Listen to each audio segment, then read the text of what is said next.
सर्वसामान्यांच्या हक्काचा आवाज जागर जनस्थान। पुस्तकी ज्ञानासोबतच विद्यार्थ्यांना दैनंदिन व्यवहारातील गणित आणि वजाबाकीची संकल्पना स्पष्ट व्हावी या उद्देशाने आर्णी येथील जिल्हा परिषद मराठी शाळेत बाल आनंद मेळाव्याचे आयोजन करण्यात आले होते। शाळेच्या पटांगणात भरलेल्या आगळ्यावेगळ्या बाजारात विद्यार्थ्यांनी स्वतःहून तयार केलेल्या खाद्यपदार्थांचे स्टॉल्स लावले होते। यामध्ये वडापाव, कचोरी, साबुदाणा खिचडी, पोहे आणि गुलाबजाम अशा विविध चविष्ट पदार्थांची रेलचेल पाहायला मिळाली। केवळ पदार्थ विक्रीच नव्हे तर वस्तूंची किंमत ठरविणे आणि ग्राहकांना सुट्टे पैसे परत करताना होणारी वजाबाकीचे गणित विद्यार्थी प्रत्यक्ष अनुभवातून शिकताना दिसले।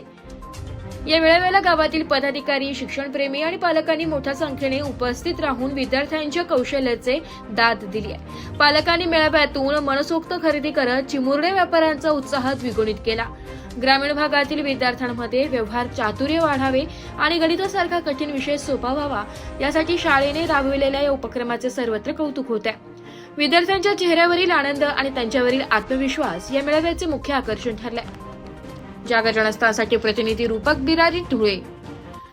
दिनांक 27 डिसेंबर 2025 वार शनिवार रोजी जिल्हा परिषद प्राथमिक शाळेच्या पटांगणावर आनंददायी शनिवार निमित्त बाल आनंद मेळावा हा घेण्यात आला।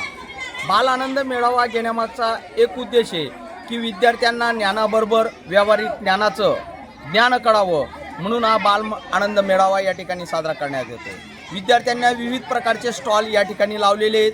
काहींनी पाणीपुरीचे, भेळचे, वडापाव, पाववडा, काही प्रकारचे फळांचे स्टॉल लावलेले आहेत।